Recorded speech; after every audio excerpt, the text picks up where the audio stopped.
Hi all, a new day and new stories from Ocean Story. Just listen to this story. My father owned an expansive 170-acre tract of land on which he and my mother built the house where I spent my childhood. About 25 years ago, while in the process of divorcing my husband, whose relationship with him was extremely difficult, my father generously gave me 60 acres of his land.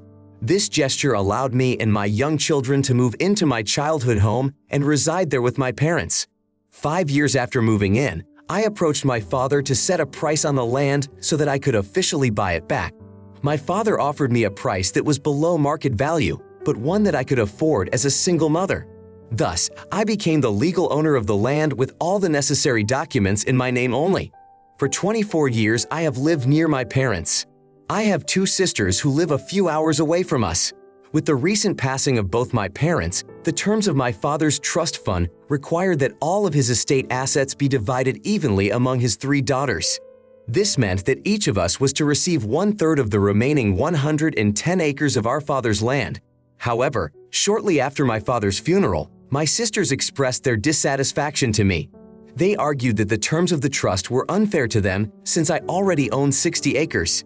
In their opinion, if I received about 35 more acres as my share of my father's land, I would end up with 95 acres, while each of them would only receive about 35 acres.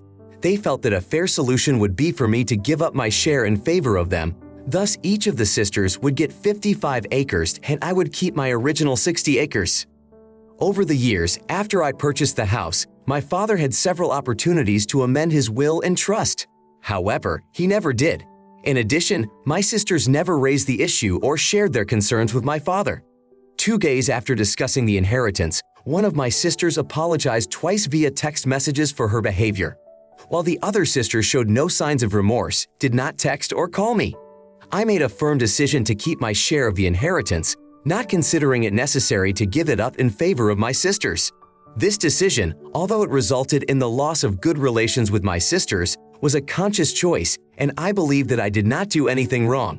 It was not easy for me, as I found myself in a situation where I was treated as if everything that was happening was my fault and as if I should feel guilty for my choices. When discussing the issue with my sisters, I emphasized that the land belonged to me, confirming this with the appropriate documents. They expressed no desire to see these papers. Instead, 3 days before my father's funeral, they made attempts to find the information by searching the courthouse.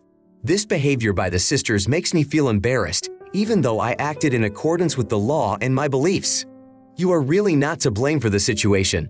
Your sisters had every opportunity to discuss inheritance issues with your father during his lifetime, but they did not take that chance. Now, in an effort to make you feel guilty, they are trying to pressure you to give up what is rightfully yours. You should not give in to this pressure. Keeping your inheritance is your right, and you should not let anyone force you to give up your beliefs. It is important to realize that the decision to hold on to your share of the inheritance is not the reason for the breakdown of your relationship with your sisters.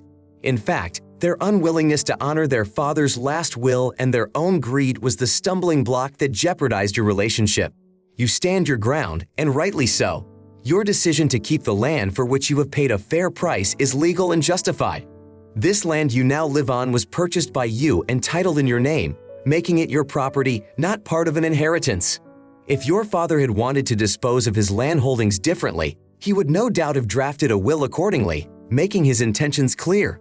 The fact that he did not do so speaks for itself. It may be difficult and painful to realize that your relationship with your sisters has been damaged, but it is important to remember that your decision is based on principles of fairness and legal rights. Sometimes standing your ground means protecting not only your own interests, but also respecting the will of those who have left. So hang in there, your stance on this issue is absolutely valid.